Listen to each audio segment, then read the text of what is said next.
ओम शांति। सुनते हैं आज की साकार मुरली 24 दिसंबर 2024। प्रातः मुरली ओम शांति बाप दादा। आज बाबा बोले, मीठे बच्चे, अपार खुशी व नशे में रहने के लिए देह अभिमान की बीमारी छोड़ प्रेत बुद्धि बनो, अपनी चलन सुधारो।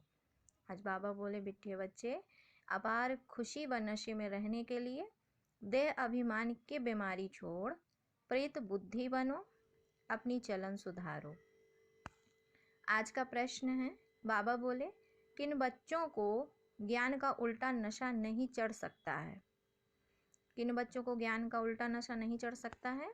उत्तर है, जो बाप को यथार्थ जानकर याद करते हैं, दिल से बाप की महिमा करते हैं, जिनका पढ़ाई पर पूरा ध्यान है, उन्हें ज्ञान का उल्टा नशा नहीं चढ़ सकता।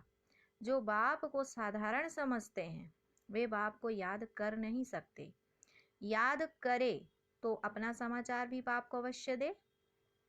बच्चे अपना समाचार नहीं देते तो बाप को ख्याल चलता कि बच्चा कहाँ मूर्छित तो नहीं हो गया। बच्चे अपना समाचार नहीं देते तो बाप को ख्याल चलता कि बच्चा कहाँ मूर्छित तो नहीं हो गया। अच्छा, ओम शांति ओम शांति। सुनते हैं मुरली को विस्तार से। बाबा बैठ बच्चों को समझाते हैं।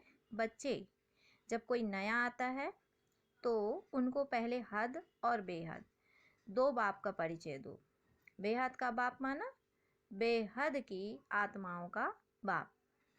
वह हद का बाप हर एक जीव आत्मा का अलग है। यह नॉलेज भी सभी एक रस धारण नहीं कर सकते। कोई 1%, कोई 95% धारण करते हैं। यह तो समझ की बात है। सूर्यवंशी चंद्रवंशी घराना होगा ना, राजा रानी तथा प्रजा। प्रजा में सभी प्रकार के मनुष्य होते हैं। प्रजा माना ही प्रजा। क्या कहा बाबा ने कि प्रजा माना ही प्रजा।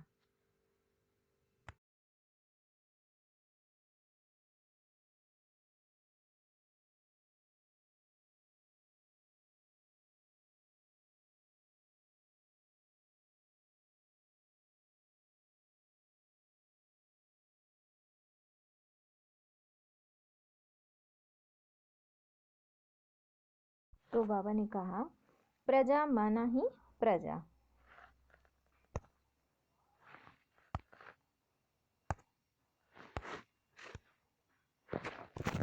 बाप समझाते हैं, यह पढ़ाई है। हर एक अपनी बुद्धि अनुसार ही पढ़ते हैं। हर एक को अपना अपना पार्ट मिला है। जिसने कल पहले जितनी पढ़ाई धारण की है, उतनी अभी भी करते हैं। पढ़ाई कभी छिपी नहीं रह सकती। पढ़ाई अनुसार पद भी मिलता है। बाप ने समझाया है कि आगे चल इम्तहान होगा। बगैर इम्तहान के ट्रांसफ़र हो ना सके तो पिछाड़ी में सब मालूम पड़ेगा। परंतु अभी भी समझ सकते हो कि हम किस पद के लायक हैं। भल लज्जा के मारे सभी हाथ उठा लेते हैं, परंतु समझ सकते हैं कि ऐसे हम कैसे बन सकते हैं, फिर भी हाथ उठा देते हैं। तो बाबा ने कहा, यह भी अज्ञान ही कहेंगे। भाप तो झट समझ जाते हैं कि इससे तो जास्ती अक्ल लौकिक स्टूडेंट में होता है। वह समझते हैं कि हम स्कॉलरशिप लेने लायक नहीं हैं, पास नहीं होंगे। वह समझते हैं टीचर जो पढ़ाते हैं उसमें हम कितने मार्क्स लेंगे। ऐसा थोड़ी ही कहेंगे कि हम पास विद ऑनर होंगे।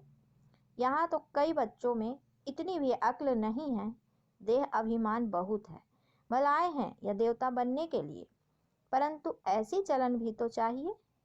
बाप कहते हैं, विनाश काले विपरीत बुद्धि, क्योंकि कायदे सिर बाप से प्रीत नहीं है। बाप तुम बच्चों को समझाते हैं कि विनाश काले विपरीत बुद्धि का यथार्थ अर्थ क्या है। बच्चे ही पूरा समझ सकते हैं तो फिर वह क्या समझेंगे। बच्चे ही पूरा नहीं समझ सकते तो फिर वह क्या समझेंगे। बाप को याद करना यह तो हुई गुप्त बात। पढ़ाई तो गुप्त नहीं है ना। पढ़ाई में नंबरवार होते हैं, एक जैसा थोड़े ही पढ़ेंगे। बाबा समझते हैं कि अभी तो बेबी हैं। ऐसे बेहद के बाप को 3-3, 4-4 मास याद भी नहीं करते हैं। कैसे मालूम पड़े कि याद करते हैं? बाप को पत्र तक नहीं लिखते कि बाबा मैं कैसे कैसे चल रहा हूँ, क्या क्या सर्विस करता हूँ। बाबा को बच्चों की कितनी फिक्र रहती है कि कहाँ बच्चा मूर्छित तो नहीं हो गया ना, कहाँ बच्चा मर तो नहीं गया ना। तो कोई तो बाबा को कितना अच्छी अच्छी सर्विस समाचार लिखते हैं। तो बाप भी समझते हैं बच्चा जीता है। सर्विस करने वाले बच्चे कभी छिप नहीं सकते। बाप तो हर बच्चे का दिल लेते हैं कि कौन सा बच्चा कैसा है। देहाभिमान की बीमारी बहुत कड़ी है। बाबा मुरली में समझाते हैं, कईयों को तो ज्ञान का उल्टा नशा चढ़ जाता है, अहंकार आ जाता है, फिर याद भी नहीं करते, पत्र भी नहीं लिखते। तो बाप भी याद कैसे करेंगे? याद से याद मिलती है। अभी तुम बच्चे बाप को यथार्थ जानकर याद करते हो, दिल से महिमा करते हो। कई बच्चे बाप को साधारण समझते हैं, इसलिए याद नहीं करते। बाबा कोई भपका आदि थोड़े ही दिखाएगा। भगवान वाच, मैं तुम्हें विश्व की राजाई देने के लिए राजयोग सिखलाता हूँ। तुम ऐसे थोड़े ही समझते हो कि हम विश्व की बादशाही लेने के लिए बेहद के बाप से पढ़ते हैं। यह नशा हो तो अपार खुशी का पारा सदा चढ़ा रहे। गीता पढ़ने वाले भल कहते हैं, श्री कृष्ण भगवान वाच, मैं राजयोग सिखलाता हूँ। बस उन्हें राजाई पाने की खुशी थोड़े ही रहेगी। गीता पढ़कर पूरी की और गए अपने अपने धंधे धोरी में। तुमको तो अभी बुद्धि में है कि हमको बेहद का बाप पढ़ाते हैं। उन्हें ऐसा बुद्धि में नहीं आएगा। क्या कहते शिव बाबा कि उन्हें ऐसा बुद्धि में नहीं आएगा। तो पहले पहले कोई भी आए तो उनको दो बाप का परिचय देना है। बोलो भारत स्वर्ग था, अभी नर्क है, या कलयुग है, इसे स्वर्ग थोड़े ही कहेंगे। ऐसा तो नहीं कहेंगे कि सतयुग में भी है, कलयुग में भी है। किसको दुख मिला तो नर्क में है ना, किसको सुख है तो कहेंगे स्वर्ग में है ना। तो ऐसे बहुत हैं, दुखी मनुष्य नर्क में हैं। हम तो बहुत सुख में बैठे हैं, महल माड़ियाँ मोटरें आदि हैं, समझते हैं हम तो स्वर्ग में हैं। गोल्डन एज आयरन एज एक ही बात है। तो ऐसे भी बाबा कहते बच्चे हैं। तो पहले पहले दो बाप की बात बुद्धि में बिठानी है। बाप ही खुद अपनी पहचान देते हैं, वह सर्वव्यापी कैसे हो सकता है? क्या लौकिक बाप को सर्वव्यापी कहेंगे? अभी तुम चित्र में दिखाते हो, आत्मा और परमात्मा का रूप तो एक ही है, उसमें फर्क नहीं। आत्मा और परमात्मा कोई छोटा बड़ा नहीं है, सभी आत्माएं हैं। वह भी आत्मा है, वह सदा परम धाम में रहते हैं, इसीलिए उन्हें परम आत्मा कहा जाता है। सिर्फ तुम आत्माएं जैसे आती हो वैसे मैं नहीं आता हूँ। मैं अंत में इस तन में आकर प्रवेश करता हूँ। यह बातें कोई बाहर का समझ ना सके। बाहर माना देह भान वाले। तो बात बड़ी सहज है। फर्क सिर्फ इतना है, जो बाप के बदले बैकुंठवासी श्री कृष्ण का नाम डाल दिया है। क्या श्री कृष्ण ने बैकुंठ से नरक में आकर राजयोग सिखलाया? अब श्री कृष्ण तो भाई सतयुग का है, बैकुंठवासी है। अब बैकुंठ वाला तो नरक में पैर नहीं रखता। तो कैसे बाबा कहे कि भाई बाबा कहता है कि फिर कैसे देखो बच्चे बोल देते हैं कि श्री कृष्ण ने आके नरक में राजयोग सिखलाया। तो श्री कृष्ण कैसे कह सकता है देह सही देह के सभी धर्म छोड़ मुझे याद करो। देहधारी की याद से पाप कैसे कटेंगे? श्री कृष्ण तो एक छोटा बच्चा, और कहा मैं साधारण मनुष्य वृद्ध तन में आता हूँ। वो बच्चा है और कहा मैं साधारण अनुभवी तन, वृद्ध तन है। अनुभवी तन माना वृद्ध तन। तो वृद्ध तन में आता हूँ तो कितना फर्क हो गया। तो इस एकज भूल के कारण सभी मनुष्य पतित कंगाल बन गए हैं। ना मैं सर्वव्यापी हूँ, ना श्री कृष्ण सर्वव्यापी है। हर शरीर में आत्मा सर्वव्यापी है। मुझे तो अपना शरीर भी नहीं है, हर आत्मा को अपना अपना शरीर है। नाम हर एक शरीर पर अलग अलग पड़ता है। ना मुझे शरीर है, ना मेरे शरीर का कोई नाम है। किसने कहा? शिव बाबा ने। मैं तो बूढ़ा शरीर लेता हूँ, तो इनका नाम बदलकर ब्रह्मा रखा है। मेरा तो ब्रह्मा नाम नहीं है, मुझे सदाशिव ही कहते हैं। मैं ही सर्व का सद्गति दाता हूँ। आत्मा को सर्व का सद्गति दाता नहीं कहेंगे। परमात्मा की कभी दुर्गति होती है क्या? आत्मा की ही दुर्गति और आत्मा की ही सद्गति होती है।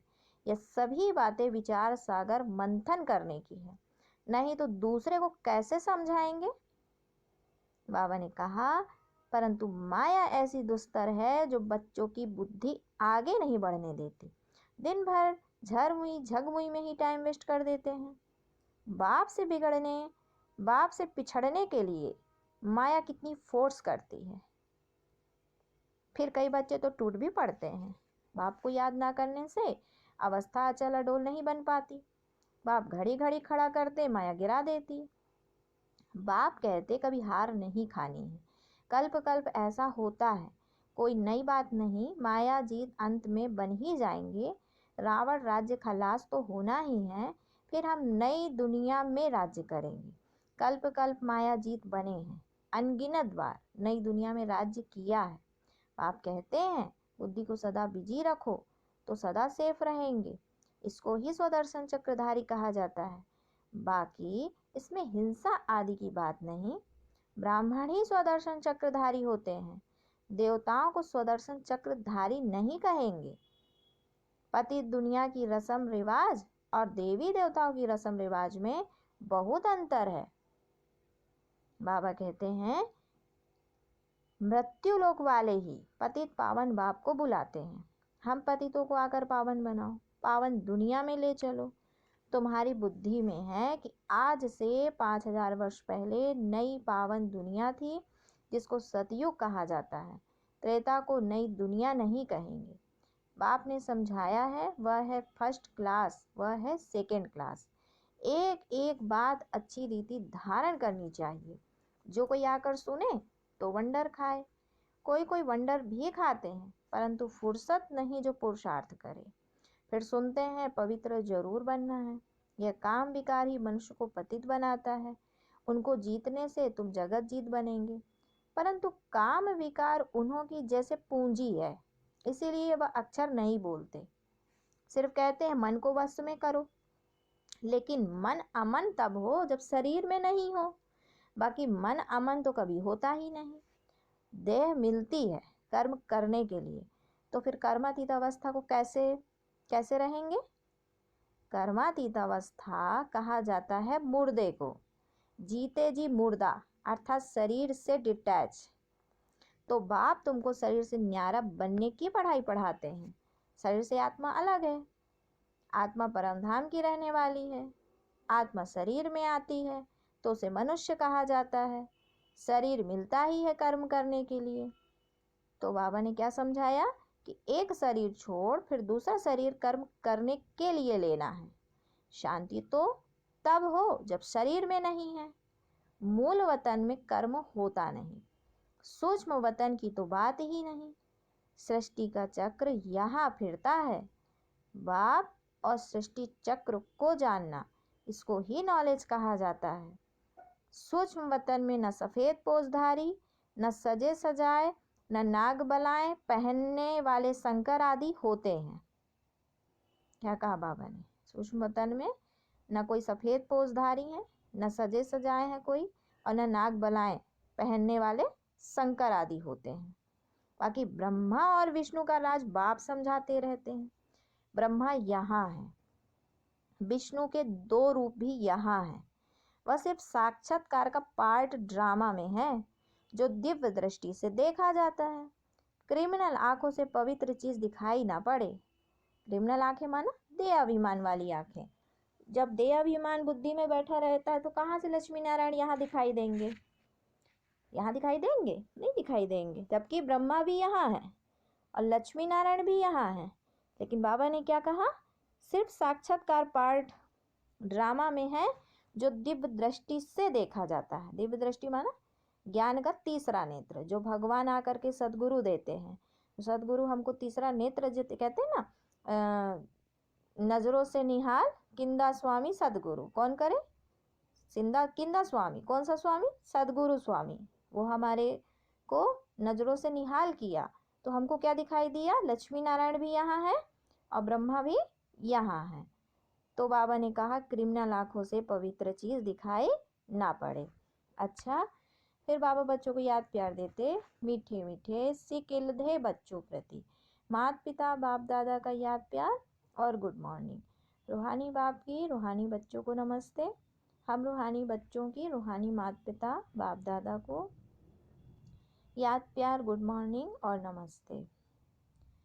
आज की धारणा के लिए मुख्य सार है, पहला पॉइंट, अपने आप को सदा सेफ रखने के लिए बुद्धि को विचार सागर मंथन में बिजी रखना है, स्वदर्शन चक्रधारी बनकर रहना है। हाँ, बाबा ने क्या कहा? स्वदर्शन चक्रधारी बनकर रहना है। झरमुई झगमुई में अपना समय नहीं गंवाना है। बाबा कहते हैं झरमुई झगमुई में अपना समय नहीं गंवाना है। दूसरा पॉइंट है, शरीर से डिटैच रहने के लिए बाप जो पढ़ाते हैं, अर्थात जो पढ़ाई बाबा ने पढ़ाई वह पढ़ाई पढ़नी है। माया के फोर्स से बचने के लिए अपनी अवस्था अचल अडोल बनानी है ना। माया के फोर्स से बचने के लिए क्या करना पड़ेगा? अपनी अवस्था को अचल अडोल बनाना है। फिर बाबा बच्चों को वरदान देते हैं कि ब्रह्मा बाप समान लक्ष्य को लक्षण में लाने वाले प्रत्यक्ष सैंपल बन सर्व के सहयोगी भव। ब्रह्मा बाप समान लक्ष्य को लक्षण में लाने वाले प्रत्यक्ष सैंपल वन सर्व के सहयोगी भव। बाबा कहते हैं कि जैसे ब्रह्मा बाप ने स्वयं को निमित्त एग्जाम्पल बनाया, सदा यह लक्ष्य लक्षण में लाया, जो ओटे सो अर्जुन, इसी से नंबर 1 बने। तो ऐसे फॉलो फादर करो, कर्म द्वारा सदा स्वयं जीवन में गुणमूर्त बन, प्रत्यक्ष सैंपल बन, औरों को सहज गुण धारण करने का सहयोग दो। इसको कहते हैं गुणदान। दान का अर्थ ही है सहयोग देना। कोई भी आत्मा आप सुनने के बजाय प्रत्यक्ष प्रमाण देखना चाहती है तो पहले स्वयं को गुणमूर्त बनाओ। जब खुद गुणमूर्त बनेंगे तो दूसरों को सहज ही गुणमूर्त बना सकेंगे, क्योंकि ये है सहज दान। तो सहज दान माना सहज सहयोग। तो सहयोग जितना करेंगे उतना ही बाबा कहता है कि दुआएं भी प्राप्त होंगी और स्थिति भी सदा अचल अडोल बनती जाएगी। अच्छा, स्लोगन है, सर्व की निराशाओं का अंधकार दूर करने वाले ही ज्ञान दीपक हैं। सर्व की निराशाओं का अंधकार दूर करने वाले ही ज्ञान दीपक हैं। अच्छा, ओम शांति, ओम शांति।